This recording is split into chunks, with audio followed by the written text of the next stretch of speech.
Welcome to the book club, my children! Even our recurring series that we keep taking a look at get to be swept up in our many, many anthologies we're looking at this year. Even, of course, 30 Days of Night.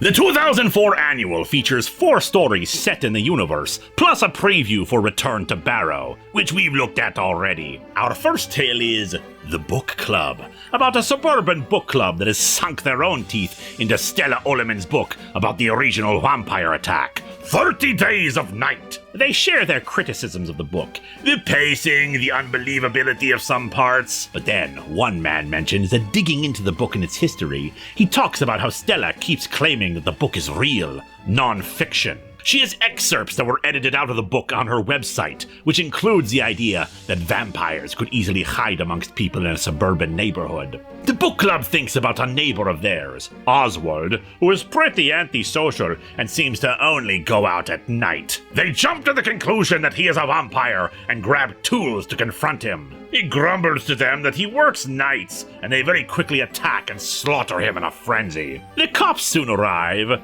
while meanwhile, an actual vampire pair who had been in the neighborhood decide that maybe it's best they move someplace else. City life is for them. A good reminder, my children, that humans are just as much monsters as the vampires they hunt. Next up is Agent Norris, MIA. The vampire FBI agent we met in Dark Days, Agent Norris, was not fully a vampire then. He was a scout, or bug eater as humans called them. Partially turned, but it would take some time to become fully vampiric, craving more and more blood. The process can drive them insane, as it had for Norris. The FBI show up at his motel to arrest him, unloading enough bullets to take down 10 men, but he survives and is interrogated by his partner, Andy. He and Andy were indeed instructed to follow Stella Oleman, but Norris was turned by another vampire during the whole thing. Now, unfortunately, Andy is too late to stop him, and he fully transforms, breaking out and warning Andy not to follow him, or else he'll have to pay his family a visit. Then we have The Hand That Feeds. Dane, the vampire who helped Stella in Dark Days, of course survived the events of that book. Minus one hand. He bemoans how Stella got under his skin, how he grew to love her, but that her heart belonged to her late husband. Still, it sucks to have to be himself without a hand, so he obtains one from a criminal before visiting a doctor known for limb reattachment. Dane is honest about being a vampire and asks for the reattachment, agreeing to do so at gunpoint. He asks questions of him. How does the vampirism work? The bodily processes? But Dane doesn't really know that much about it. Once the hand is reattached, he offers the doctor what he can do to repay him, but the doctor just wants a tissue sample to continue studying vampirism.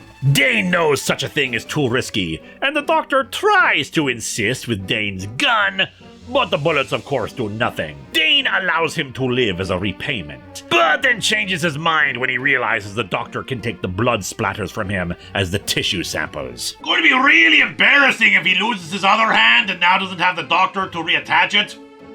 Or if he gets shot in the head by Agent Norris and there's nobody to patch him up.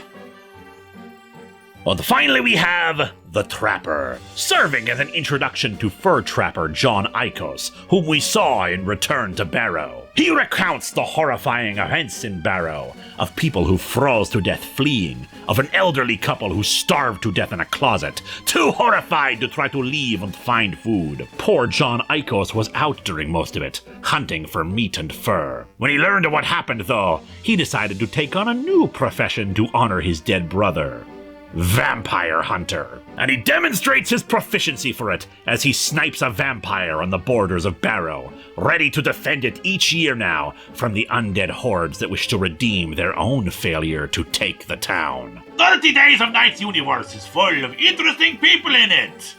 And monstrous ones too. Monstrous to the humans, monstrous to the vampires, it's all good.